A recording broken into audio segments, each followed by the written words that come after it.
I have no audio, guys.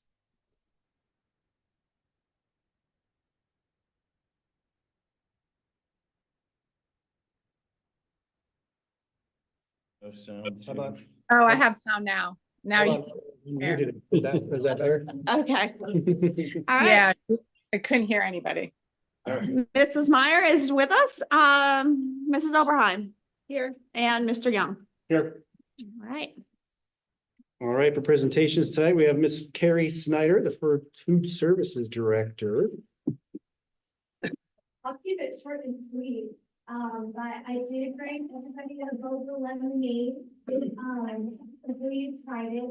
We did start selling them at the high school at the very end of the school year last year. And training for them. So we're having them sporadically, again, at the high school level, so we still go on phases. So that's the thing right now. They're like, we're gonna try to get into a bunch of different ways, so, we're working on it. But I did just want to give an update on the new meals that have been going on.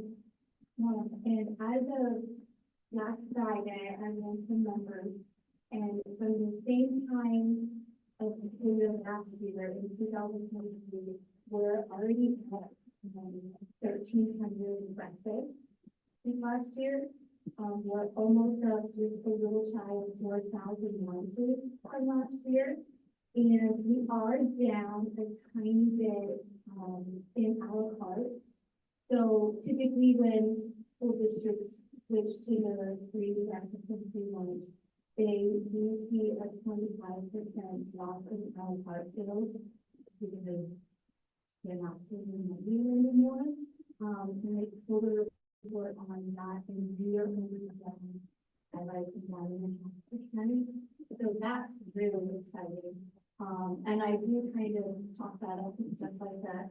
The goal is we're still doing the quarterly coffee that we did last year, and just trying to switch up the a la carte stuff. So we've also moved a lot of even with the free lunches, we're still buying more lunches. So that's exciting too.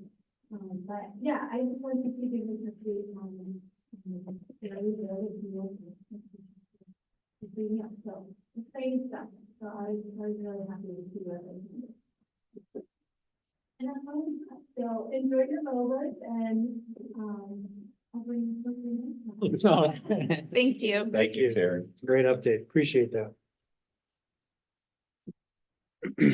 All right, seeing no other recognitions or presentations, we will move on to the public comment portion of the agenda.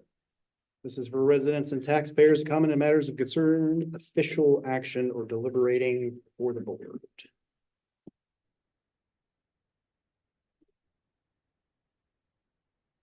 Kathy Burns, Muncie, Pennsylvania. I've been thinking about the mention of increased taxes if Loyalsock School was kept open. And it seemed a general consensus of the board at the night that it was brought up was that we can't afford to keep the valley open with the repairs and the cost to the taxpayers and increased taxes. Nothing was brought up as to the amount of increased taxes that will be incurred by putting the addition on later. And I think that needs to be looked at. This was probably going to fall on deaf ears, most of you, as my request for you folks not to raise the taxes for a year. But I believe you should look at what the increased taxes are going to be, because it's going to be on the backs of the taxpayers, landlords, potential tenants, first-time home buyers, young people, and seniors. And I think that you need to revisit this closing of Loyalsock if you're only doing it for a tax purpose. If you're concerned about the cost of the repairs, I understand there's talk of a personal care home or an assisted living facility going in there. I owned one. I remodeled one. I took it from 9 patients up to 30. I know what it costs. I know what it took. I also Sounds like it. It sounds like. Yeah, we can still hear you. I also know what it took to cut me off. Still got a minute and a half left. You're good. You got a minute and a half. I also, to know what it would take to build a new facility. And how the increase in the taxes we have happened, by my doing it. So my point is, I think that you need to revisit the, tax issue as go ahead. As there already has been an increase of funding hardship on folks here in the district. And revisit the tax, potential tax increase, that needs to be addressed. If you go ahead and add the light, okay? And then just on a personal level, I believe that the country kids are getting thrown under the bus. I think that school is important. I think it's viable. And I think it should be kept open. Those kids. Thank you. Scholastically, those kids that have gone out there, relatives of mine, I know have done as well or better than those that have come into here. I'm not saying there's anything wrong with the teaching staff in here. I'm not. But what I'm saying is that school is a country school. It's got a lot of potential. And for you folks to go ahead and just shut it down, and because of whatever reason you're leaning that way, without actually looking and talking to each and every one of those people. Now, I'm sorry they're not here. I'll do my best to get them here. The folks that live in that area and whose kids are going to be directly affected by closing that school. But I am asking you, again, please rethink it. Don't close the school. Thank you.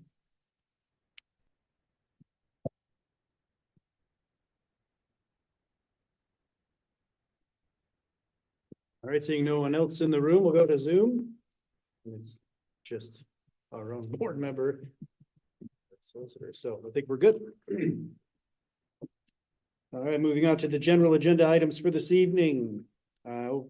Looking through these, I think we can combine 3.1 through 3.4. If there's any objections to that, let me know.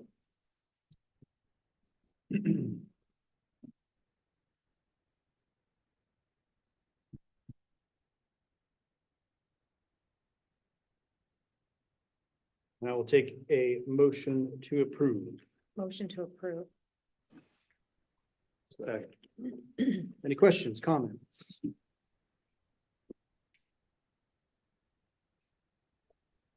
All right, all in favor, say aye. Aye. All opposed? Thank you for that. All right, personnel section, again, I think we can combine 4.1 through 4.4.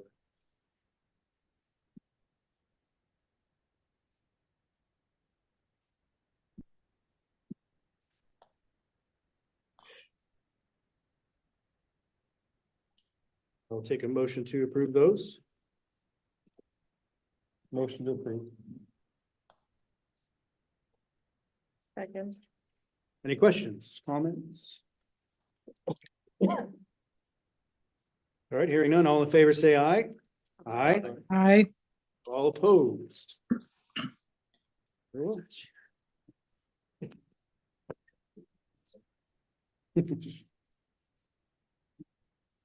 All right, policy portion of the agenda. 5.1, approval of the first reading of policy 247, hazing, 249, bullying, cyberbullying, and 252, dating violence.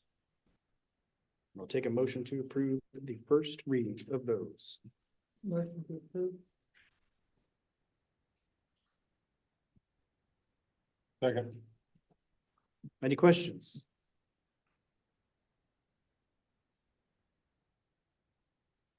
All right, hearing none, all in favor, say aye. Aye. Aye. All opposed? 5.2, approval of the second and final reading of policy 237, electronic devices. Motion to approve. Second. Questions?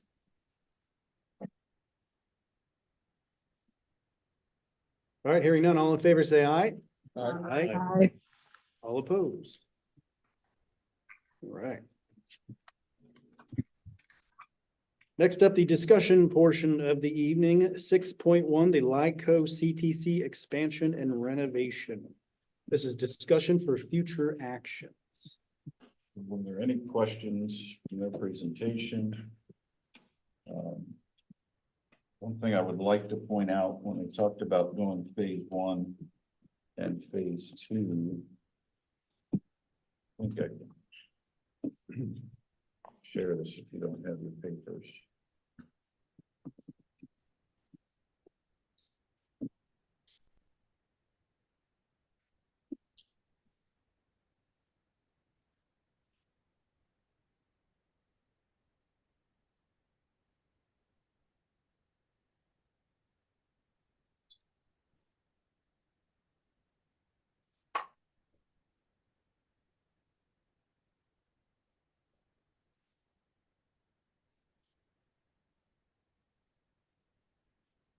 So if we go down.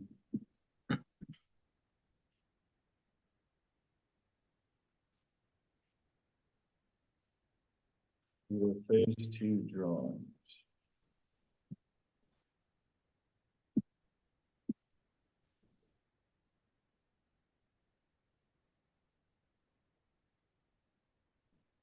So I have no idea what page, it's on the screen, it's labeled DD 3.2 in the package. Phase 3. Phase 3. Yeah. I mentioned phase 2 because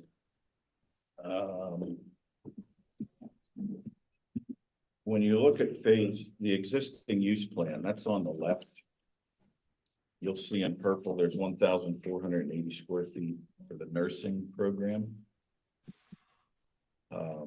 Phase 3 relocates nursing back to 45, back in the East Lake Cummings High School at 4,565 square feet. That's done because nursing goes away in the main building in phase 2. So if they just do phase 1 and 2, it eliminates the nursing program, and that's not, I hope that's not their intent. Although we have a good program here, we still send some kids to LICO CTC for nursing. So really, when they get into phase 2, they're going to have to do phase 3. So I wanted you guys to be aware of that. I don't think that was real clear in the presentations. And this would be a financial commitment on our part when we have our own house to take care of as well. So I know many of you are nervous about the elementaries alone, let alone taking this on. So questions and feedback. Well, it would be nice to, like I say, to get something here, like for the welding, like we send kids to Geisinger, right? So, I mean, no matter how you look at it, whether we only have 30-some kids that are involved in it down there, that's still, that's a pretty good chunk of change per year. And I don't think we want to deter them to go down there, but in the same token, if we offered those things here in our own school, it kind of would be nice to be able to do that. I know I mentioned it a couple of times, with Todd about possibly looking at something here locally, with out of the tech ed, if there was anything we could add on to out there to have our own welding or do something along those lines. I mean, in 10 years, you're a pretty substantial amount of money that you're sending down to LICO for these kids. Not that I don't want them to go down there. I think it's a great program, but you have to understand that if we are going to send them down there, it is what it is, right? But you're not gonna change that. So you're looking at $1.5 million, right? Roughly what we need. 1.128 or something like that, 1.19. And that's just for the first 2 phases, right? That was just for phase 1. Yeah. So we're 1.2 million for the first phase, and then there's 2 more phases on top of that. We only have 35 kids there, comparative to the 100+ kids that are like from East Lake coming, I think it was like 80 kids from Muncie. I just, we're spending an exorbitant amount of money for 35 kids in addition to the tuition costs that we have to pay on top of that. So even if you look at that from a spend ratio per child, you're looking at like $40,000 plus per kid for just those kids. Do you see what I'm saying? I'm having a hard time spending that amount of money, and it's a great program. I don't disagree with that, but I think it was very short-sighted of them to look at it and distribute it, the cost per district the way they did. And I don't know, I just can't get my head around supporting it when we're trying to grapple with everything with the elementary schools and, to Dan's point, our own house. Well, the biggest thing that I see too is that the reason you have like 30-some kids going down there is because of our ag program. I mean, our ag program is what keeps these kids here. So, it would be, instead of putting it in somebody else's pot, why don't we put it in our own? I mean, if we were able to do that. I also am a little concerned with, they were kind of banking on grants and things like that, and 5 million from the RACP to match, but having experience in grants and RACPs, that's not guaranteed. And I don't have the warmest of fuzzies that they're going to receive it from the state. So does that fall back on us now? Does that take our 1.2 and make it 2.4 if the grant falls through? No. That's right. Yeah, if we vote to approve based on them getting grants, it definitively would fall back on us because we voted to approve phase 1 and phase 2. And like someone had said before, we don't have any equity in it. Even though we're putting in, 1/5 of the money. I think it's 1/5, is it 5 school? 1/6. 1/6, I'm sorry. That means our district is giving 1.2 million and then that's it, it's gone. So like you were saying, Danny, if we did do something here at some point, at least we would have that equity. And we've been looking and exploring ways of keeping the kids in the brick building and getting more kids come through here. I'd much rather invest in that than outside of the building. The one thing I have problems with is that we have 35 kids, or roughly 35 kids going down there. Muncie and Hughesville, or at least double that. I think Hughesville is triple that, and yet we're putting out the same amount of money for two-thirds less kids than they are. And I think it should have been looked at differently and prorated per student in each individual school district. The thing is, like, if we have kids on a waiting list, and if you had 60 kids, could you imagine if we had 60 or 70 kids going to like OTC? Maybe $500,000 a year. Well, and I'd be curious, no offense, I was thinking about this, the bleachers, because part of that's going under the bleachers and it's only costing them, what, 1.6 million for their bleachers? If the CTC wouldn't do the under part of it, would it cost East Lake Coming more? Add the fact that this is all going on their campus, right? They have close to 100 kids. All this infrastructure is going on their campus. And they're only paying for like those little sections of upgrades and then splitting the cost with the rest of the districts, which again I don't consider it very fair, especially when Benton and us, between the two of us, we're not even a quarter of that entire program.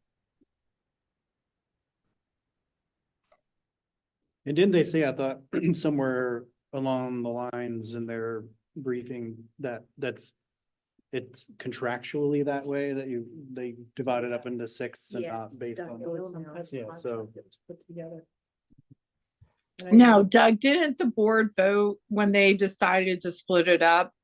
There was a vote on how to distribute it. financial burden and obviously Montoursville and Benton are only 2 votes on that board and the rest of the districts that have more kids each have a vote. So there was no way that Montoursville or Benton was going to win that. We're going to win that vote. Yeah, there was a vote brought up and Benton even brought it up and we even discussed it because the amount of kids that we had and Benton had. And Benton raised a big concern about it. But like you said, the vote was already there for them to even, Yeah, you know, I mean, it wasn't even discussed. I can't even remember because it was like right at the beginning of the whole term when I came in, when it was all discussed.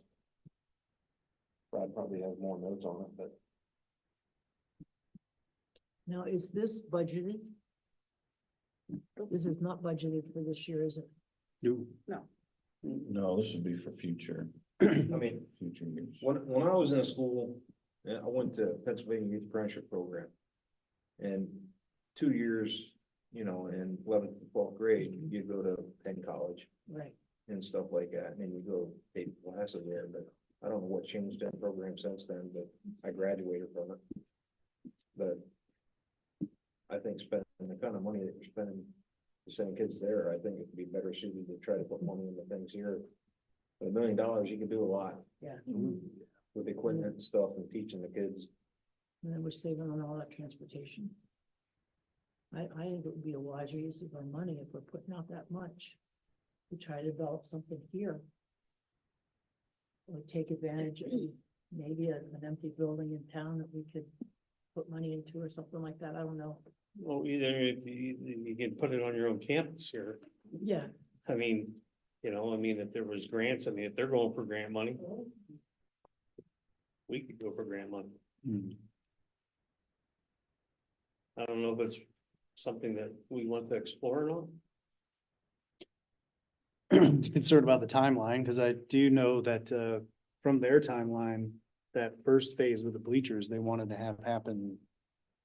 Was it Yeah, this soon? This needs to be voted on, either at the November meeting or my preference would be next meeting, because I'm getting a sense of the direction this is going, because what happens is we can all say no here, Yeah. but if they get enough votes, it's still going forward. And then we might have some other decisions to make. I have some questions on what opportunities we still have to provide in career and technical education. We may still have to have a place to send kids, so if we vote in October, that gives other boards a sense of where we are. I don't know if that changes the votes of other boards down the road. I get a sense that we could vote in October. I don't think we need to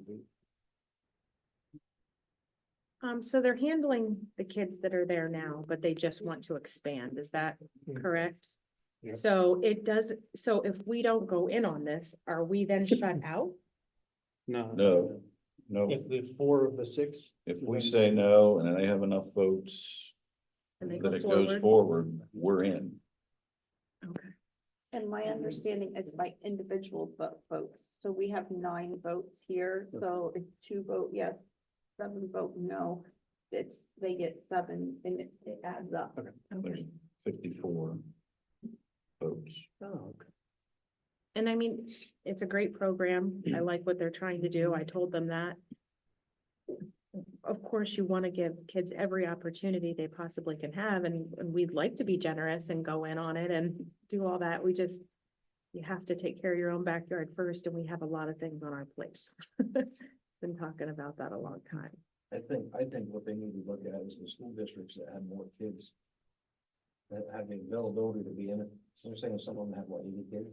yeah. Hughesville has I mean, 98 and Muncie has 80, 79, 82, something like that. Is, I kind of find it hard to believe that school district is, you know, is there a vetting type process that they're going through to get these kids in, or are they just allowing whatever number? Well, they have different sessions. So there's an AM session, which Yeah. Warrior Run, Muncie, and very few Hughesville go to. Then there's a mid-session, which is all Hughesville because they're right there. And then the afternoon session is very few Hughesville kids, Loyalsock, Montoursville, and Benton.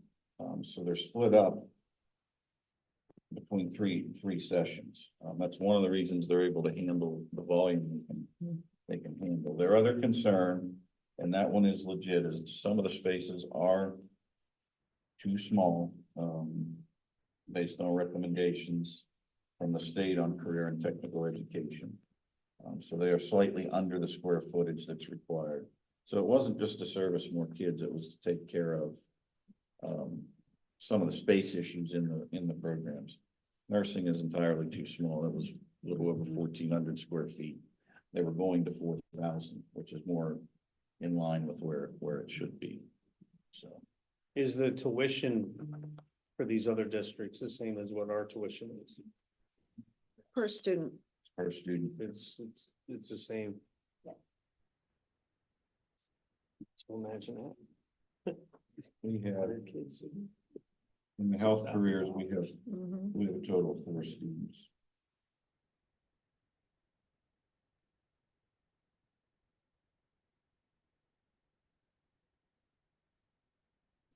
All right, well, we'll put this on the October agenda then. So another thing that I'm wondering. Where's all the money going? So if you have all these, what's the total of students that are going to this? 234, wasn't it? 341. Or 341? I was close. Is it $6,000 a pop? Yeah. There, that's our dues. We're good. Huh? That's, a lot of that's, money. that's a boatload of money per year. Yeah. Did they bring a budget up? For what they're spending on their program? It's cheaper than I can send CCA. that, I can send that out. Yes, it's That'd cheaper be than that. interesting Yeah, to see. cheaper than cyber school. But they have, their rooms aren't, it's not just one adult in the rooms. If you're an adult, you have a equivalent of a para. I'm not sure what they're called in the CTC world. But there's always multiple adults in the programs. But I will send out the like a CTC budget so you can see it. Again.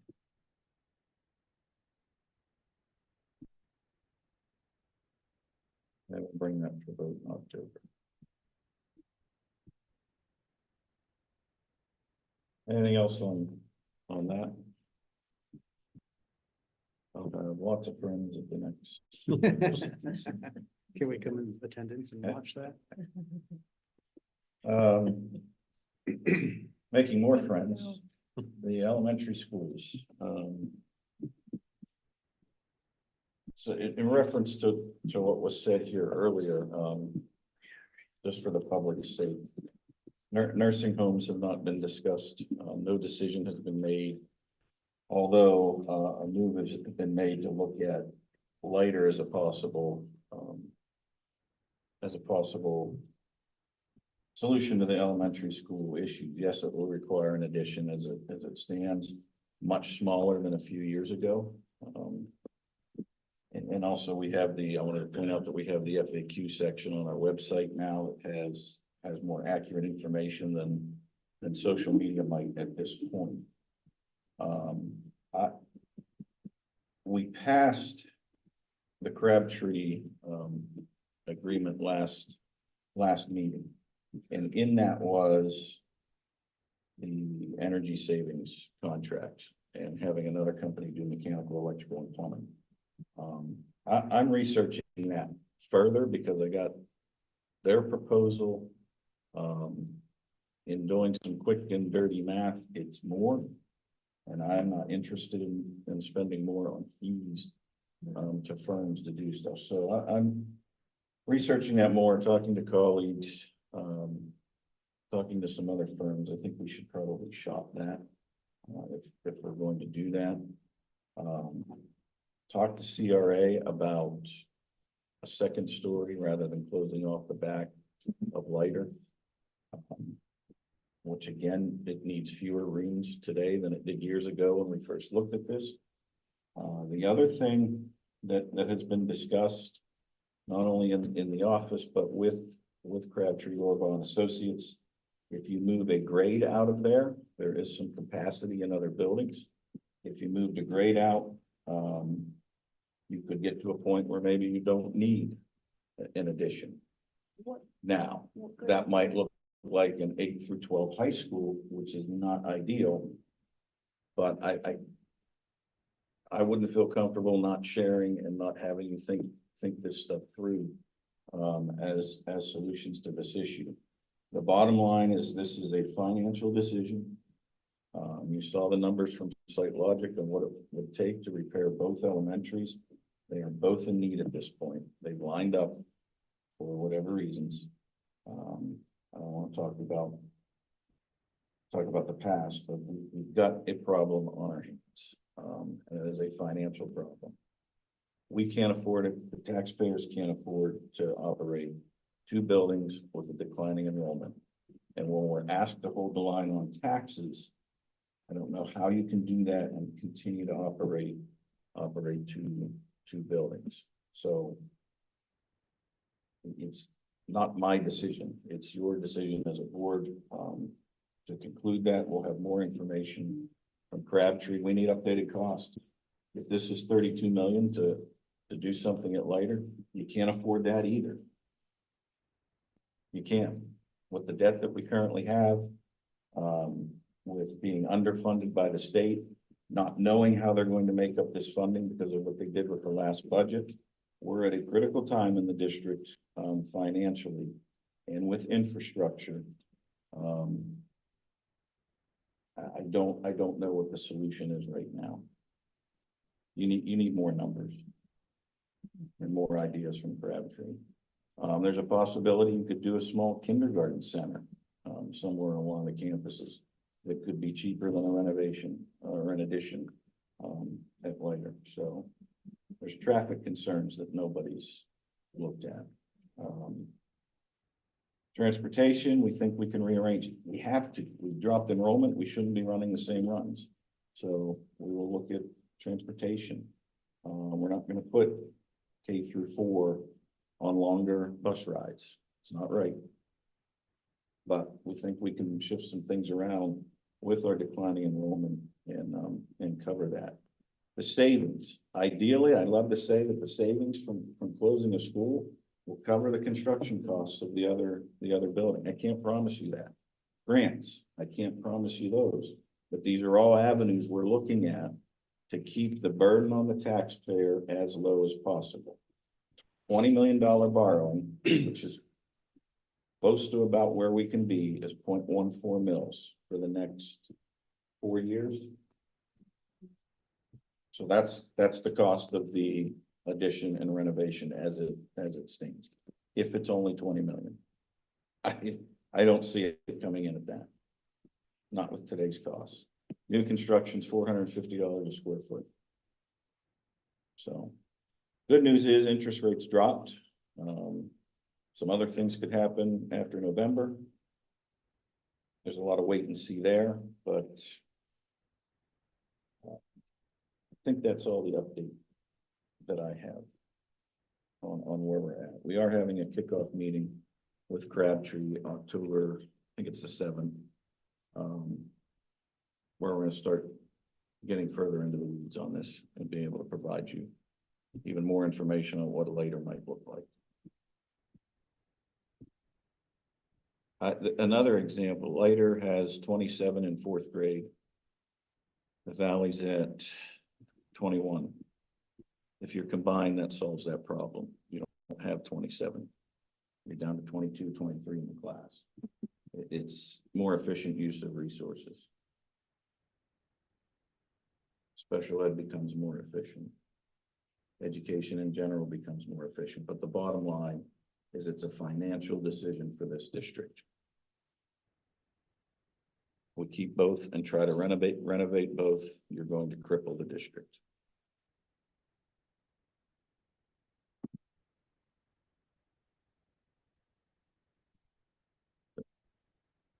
That's the doom and gloom. But there's no other way to, there's really no other way to discuss this problem. It's not a good problem to have. have we gotten the website? You said the website and the Yeah. FAQ is live. Yep. How have we gotten it out to folks? Haven't yet, kind of wanted to talk about that too as well. Do we want some town hall meetings to talk about where we are at this point? Where we could, I'd like to have more information from CRA before we would schedule something like that. Yeah, I agree. It just kind of would feel half-baked at this point. But I can assure you that everything is being done to control costs. Everything's being looked at. I'd love to keep the building. I'd love to keep 2 elementaries. Because if you have a building boom, you're gonna have another problem on your hands. And it's a wonderful school. It really is. But wonderful, we can't afford it. So we can do, in terms of the FAQ, we can get it out on Facebook. We can I think- do a robocall and let people know where to find information. And So as that we we get can- stuff, we can continue to update. Can that get pushed out through the text Yep. messages that come out? Too? Yep. I want to keep everyone as informed as possible. And you're right, going to social media is the wrong way to educate yourself. So let's put the information that we have out there for everybody. Okay.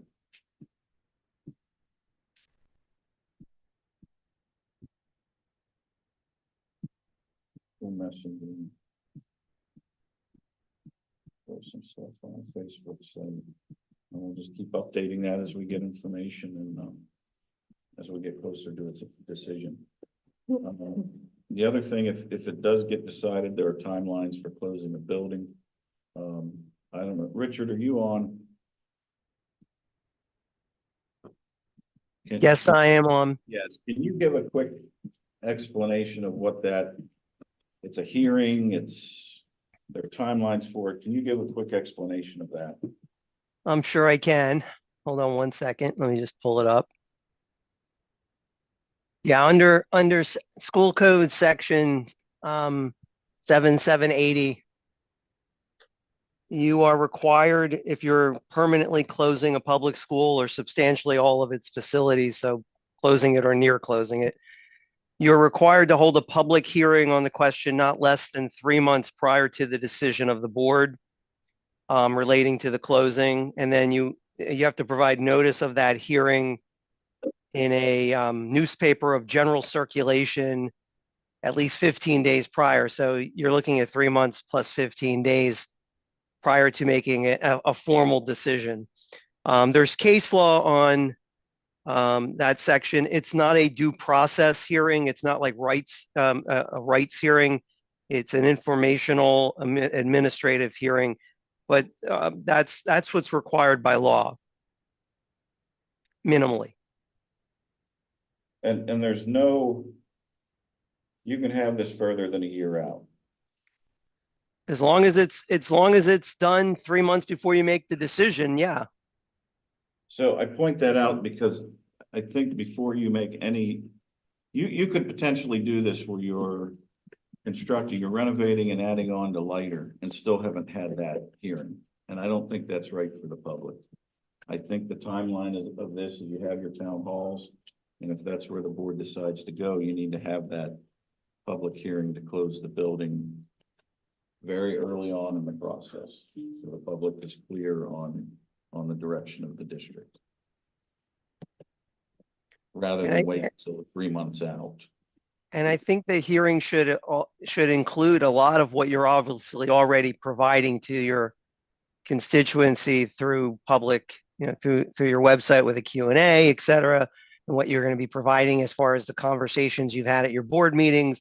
And then obviously any town hall meetings, you would obviously be sharing what you believe are the pluses and minuses so that the public has an opportunity at the hearing to speak, to hear, why it is that the board is leaning towards this or not leaning towards this, and also to offer information to you as a board that you might, conceivably not know. But I mean, I think at some point it will be mostly things that already have been discussed.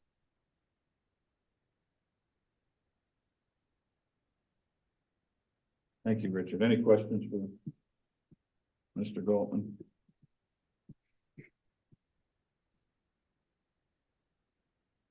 Okay, thank you. Thank you. I'm gonna mute myself again. I'm gonna do the same.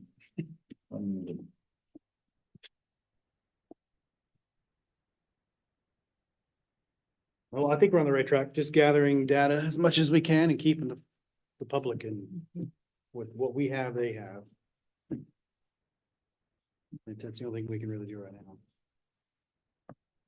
I think getting the information out and getting it to where it's more clear cut and dry instead of gobble up, because we've been throwing so much stuff at us. Try to get it to where the public is seeing from the beginning why and what the case scenario is out the lighter.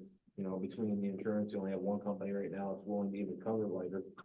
And that could change. Valley. I mean, yeah, Valley, but the information, what's going on out there, just, I think it needs to be a little bit more cleaner.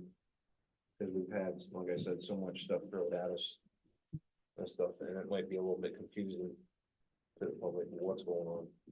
Yeah, what's it gonna cost us for insurance out there at the valley? Like, what's it gonna cost? Well, how much has it gone up? 34% increase this year 34%. overall. That wasn't just. And we don't break it down by building. You don't break it down by book. But the scariest thing in that is at any point in time, the insurance company can be like, we're out. And if you have no insurance, there's no. You can't really break it. Well, being in the business, I can tell you right now on my level, and if you think that you can renovate out of the valley and renovate at later. You know, we went through a tax increase that we had here and we're still in the red. So, you know, we all can live in this little world that you think that you can, you could just keep at bay, but you can't. It's our responsibilities. It is our responsibility as a board and to the public. I mean, over the last, how many years? You got the same people coming to the podium every year about taxes, every year. You got 4, 5 people. That's not the majority. And my best interest is what happens with these kids and the possibilities and the opportunities. I mean, you know, you want to send kids to like OTC, you want to, you want all these opportunities for all these kids to do all these things. You want to take these things away from them? Go ahead and stay stagnant and you'll take it from them. Because you're going to have no choice but to take it from them. So as difficult as the decision is going to have to be, people are going to have a little bit more of an open mind than what they've had. To understand that if we want to maintain and keep a good education and keep these kids and activities and doing all the things that a kid's supposed to do, then we cannot bat an eye and turn back and say, well, we'll just stay where we're at. We have to make a decision.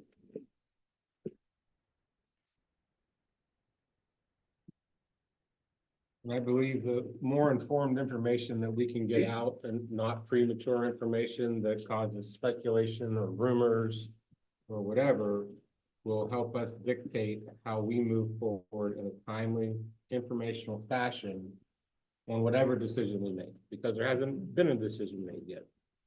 It could come down to we can't afford anything. And then now we have to, what do we do? So once we get some more numbers, put some things together and actually have a solid plan, then we have the town halls, inform the public, go around the district to some different areas so that some elderly people that can't make certain locations can make every meeting possible. I think that would be the best course going forward.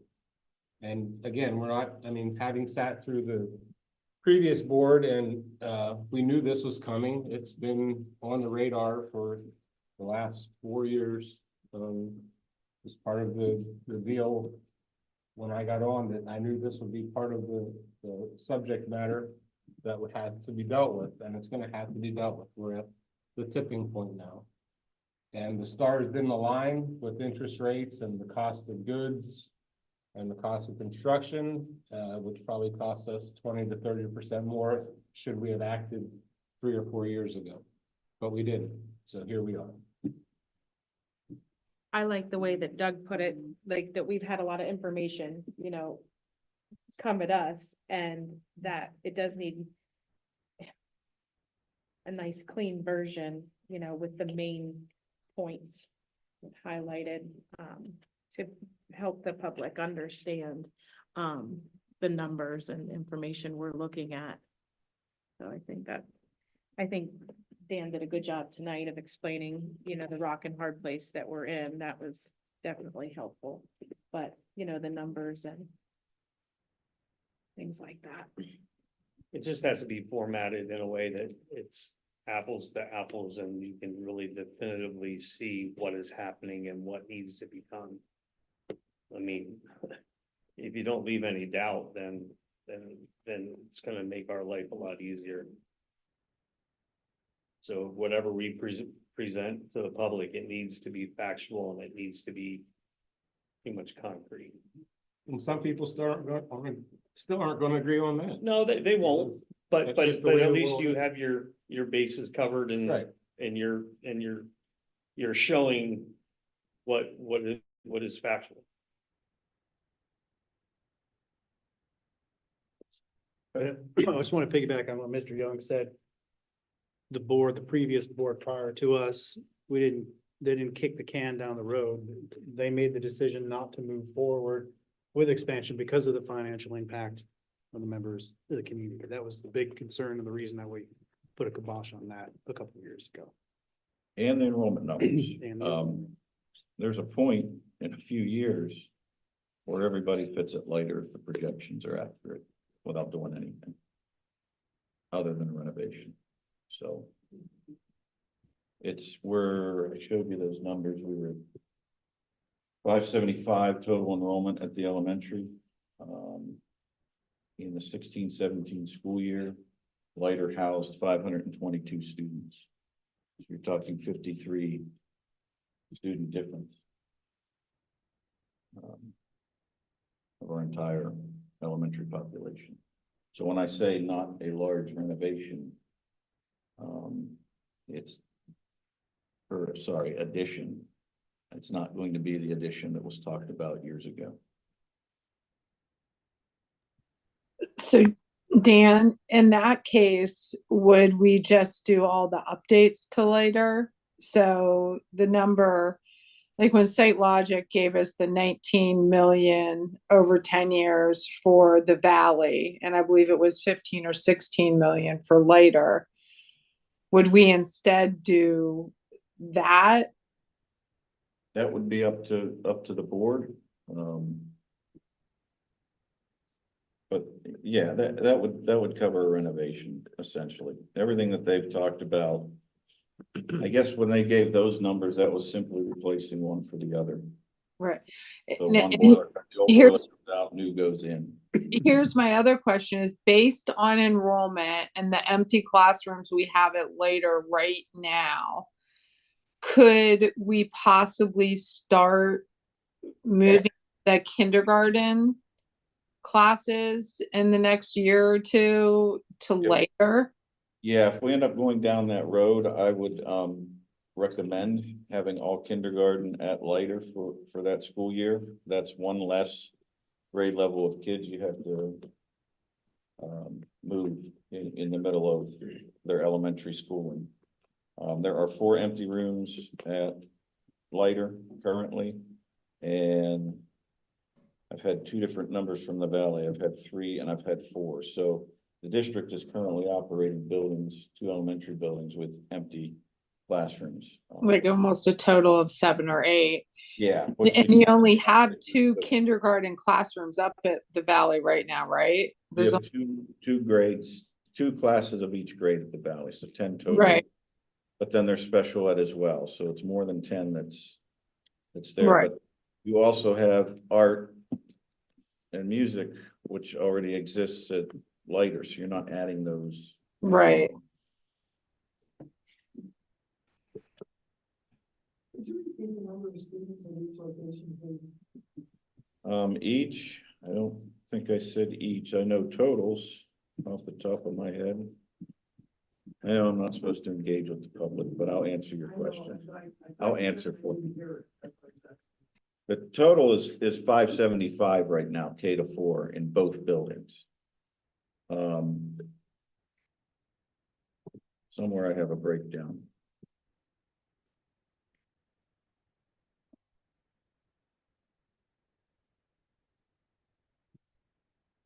Just give me a second. I know the Valley is 195 and lighter is, well, subtract.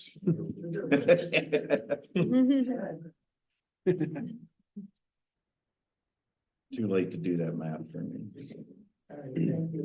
Numbers, 380. Hey, Dan, I found what you sent us. So kindergarten at the Valley has 38 total kids.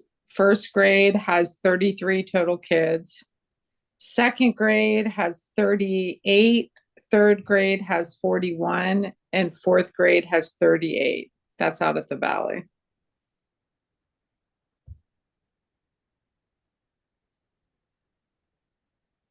And that moves on move-ins, move-outs. It was 195 as of third day enrollment.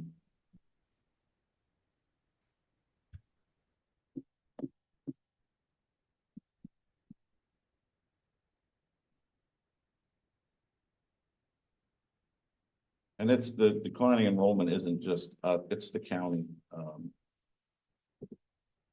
And it's not going to get any better in the county. I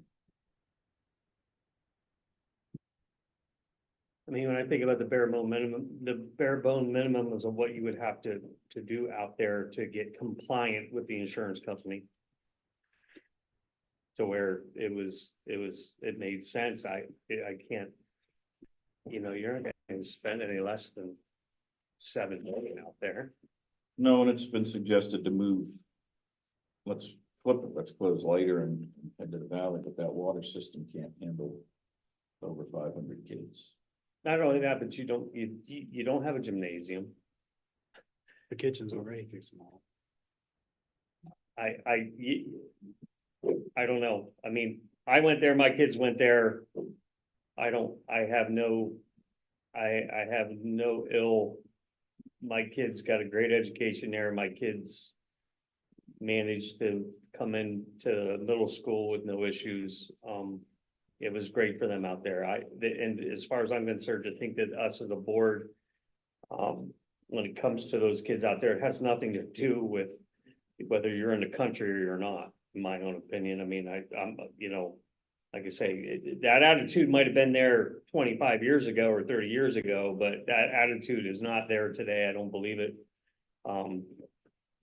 Like I shared about my kid being in Mill Creek Little League and then going and merging with Montoursville finally.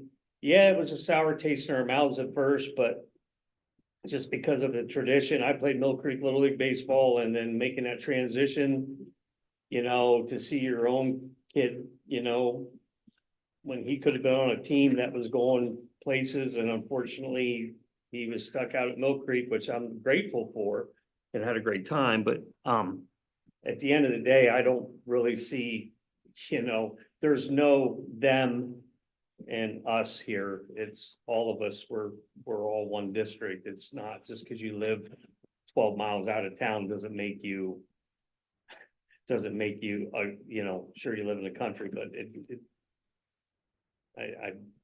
there's no difference. I mean, everybody's gonna raise their kid the way they want, regardless of whether they live out there or live in here, so. Or if they were all together, so.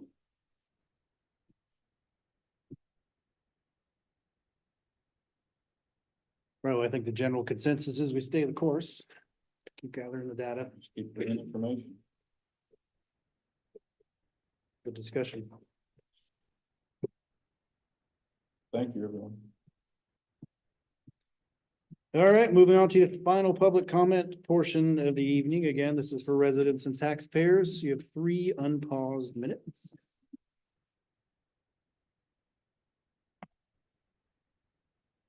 Ron Snell, Lower Manor Road. I have a couple things. First thing I have is a post that came from Coach Tom, the volleyball coach. And I won't read the whole thing, but I will read where it says this year will be a non-PIAA sanctioned year with a focus on player and program development of varsity, junior varsity and junior high teams. PIAA competition begins fall of 2025. For him to put a post like that, I don't recall a vote being made on to change that to a PIAA team. Nope. That's all I have on that. I just wanted to bring everybody's attention to that. The other thing I have is there's a lot of talk about closing the valley. Dan, you said that we're going to do this different than we did to high school. We're going to reach out to the community. So we did. We had 5 town hall meetings, if that's what you want to call them, outreach meetings to the public. There was 2 people that are in this room today that made every meeting. That was myself and Dan. There was one, and now granted, not all of you were on the school board when we had them outreach meetings. There are some sitting at this board here tonight that were on the board at that time. There's actually one person that didn't go to any meetings because he didn't think what the public had to say was worthwhile listening to.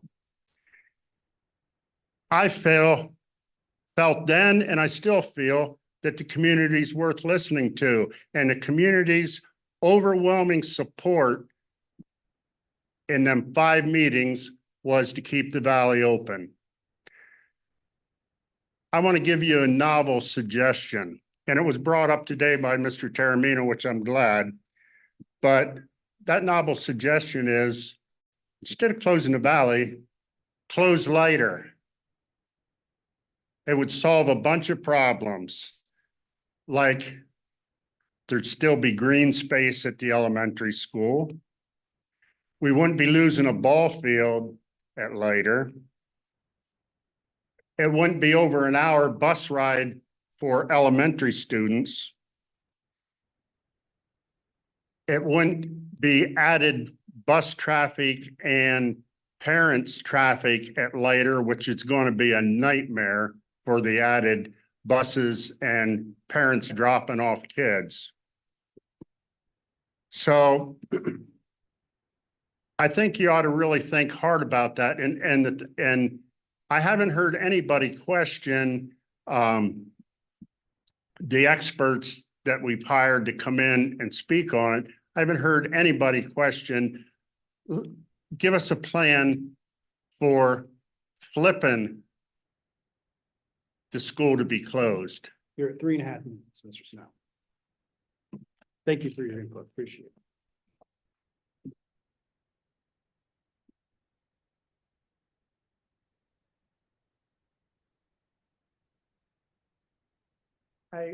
I want to say, if the justification is there that you're going down the tubes, keeping both places open, then all right. I'm open-minded enough to look at something like that. I think Ron just had a great idea. I about fell out of my chair. I thought it was a great idea. I want to take issue with you saying that these people don't care because they're not here. Probably the parents are like I was. I was a single parent working 2 jobs. Most of the parents now are both working, trying to put food on the table, clothes on the back of these kids. And it's a hard job. And I know you did it. That's fine. I did it. I made it, thank God. But the fact that they're not sitting here doesn't mean they don't care. And the retired people in this district are just as hardworking, trying to make ends meet on their Social Security and what minimal pensions they may have. They probably feel as though they don't have a snowball's chance of actually getting listened to. So don't think, please, no disrespect to you, but because this room is empty, that they don't care. They care. We just need to go ahead and generate a little bit more interesting, let them know they need to stay up another hour or 2 or maybe get a 3rd job. They care. So I just wanted to make that point. Thank you.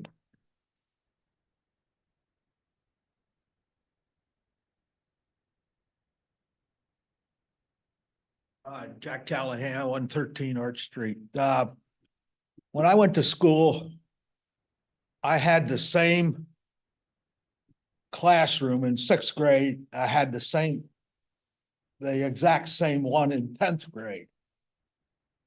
And we didn't have a middle school. And that's the way there was no problems with the high school and so-called middle school kids going together. Now, when you said you could move eighth grade maybe to the middle school or to the high school, that might be a good idea. I think them kids in eighth grade, some of them are, old and some of them, I don't think there would be any problems today. I mean, you got the police and the guards and everything there. But I mean, that might be a good idea, moving the eighth grade, and then you would open up at the middle school, the eighth grade, take that out, put it at the high school. But like I said, there was no problems when I was in sixth grade at the high school. We were down in the basement of the high school. I mean, and then I was in there for 10th grade. I had Mr. Chris. We're in his biology room. We smelled the cats and the everything and that, and the formaldehyde and everything. So I mean, that's where I was in '64 when Kennedy was assassinated, right there. So I don't know. That could be looked into, the eighth grade going to the high school. I don't think there'd be any problems. Not today. There wouldn't have been any back then either.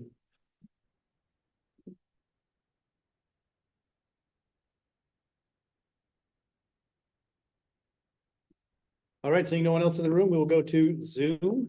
If you would like to make a comment, please raise your hand.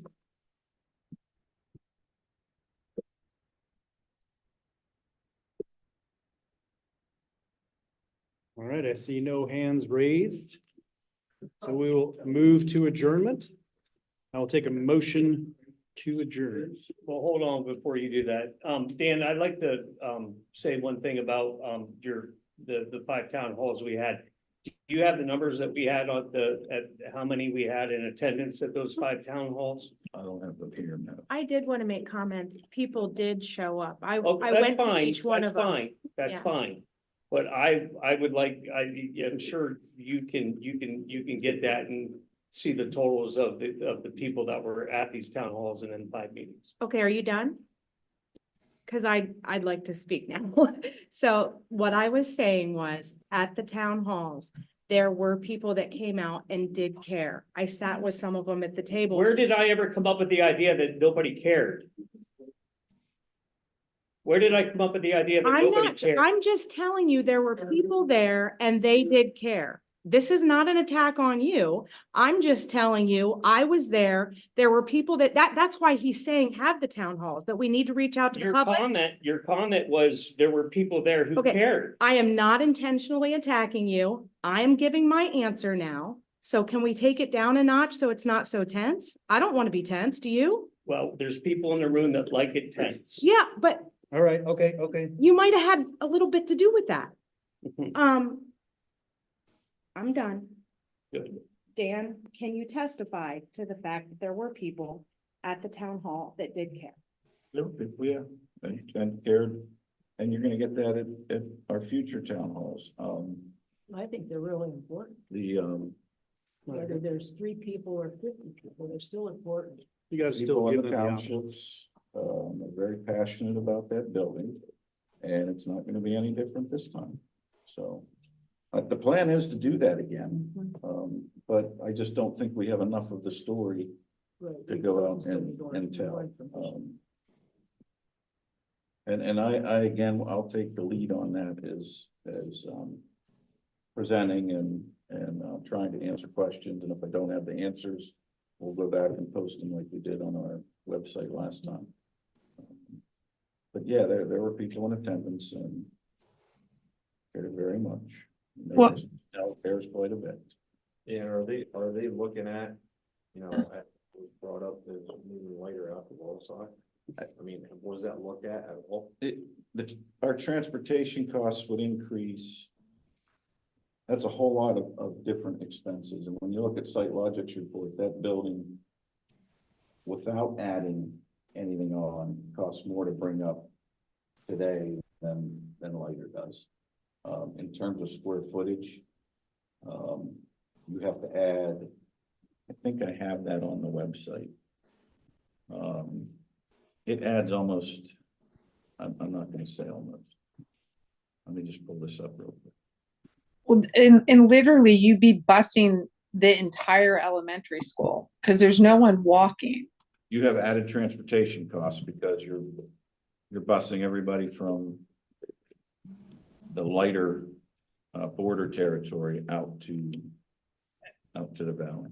And there's a lot of kids that walk it later right now that don't even require transportation costs. Let me just. I have that exact thing on here. And how many classrooms are out? It has 40,920 square feet. Lighter has 70,270 square feet. In the feasibility study combined, they said we would need 91,670. So if you do that math, the valley would need 50,750 square feet of new construction. And if new construction is 450 per square foot, you're looking at anywhere from 11 to 13 million dollars in additional construction costs. Well, Just the to reason get I brought everybody it up out was to have that information put out. Yeah, it's You know here. what I mean? Yep, I mean, it's here. We're also on septic out there. That it's not built to handle 575 kids. Cafeteria certainly isn't. If you're looking at adding more square footage, and then plus the transportation costs. You're adding. There's 380 kids, so you're adding At that a point, bunch I of was runs. still- And is that on well too? Is that on well water?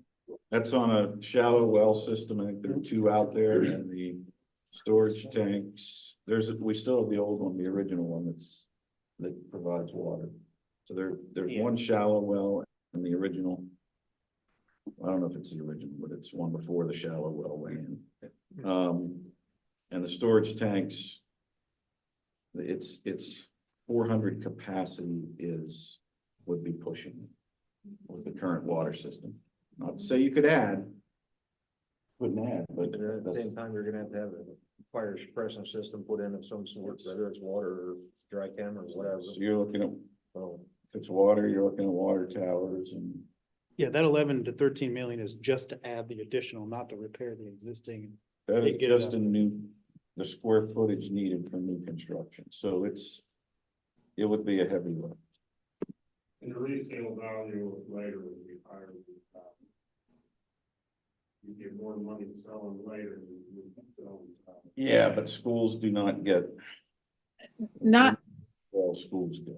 I was gonna say, not necessarily because of the land that's attached to the valley. Because of the But we're land, not selling them. doesn't have anything to do with it, it's where the school is. Later it's in town, more desirable.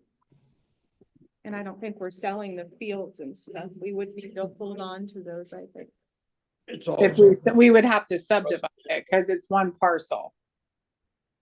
So it would have to be subdivided if we kept the fields. Correct.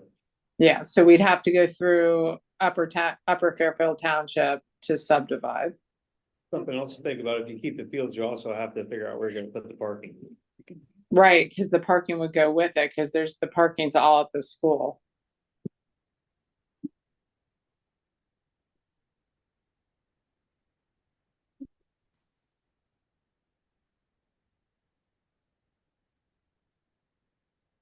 Anything else before we wrap it up?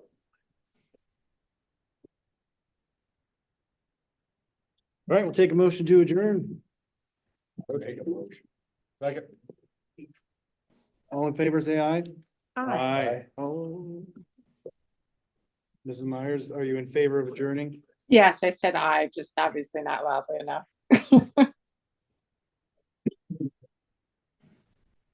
Thank you, Sharon. Thank you, guys. Good night, everyone. Good Good night, night. Sharon. Night, guys. Good night, John Boy. Mary Ellen.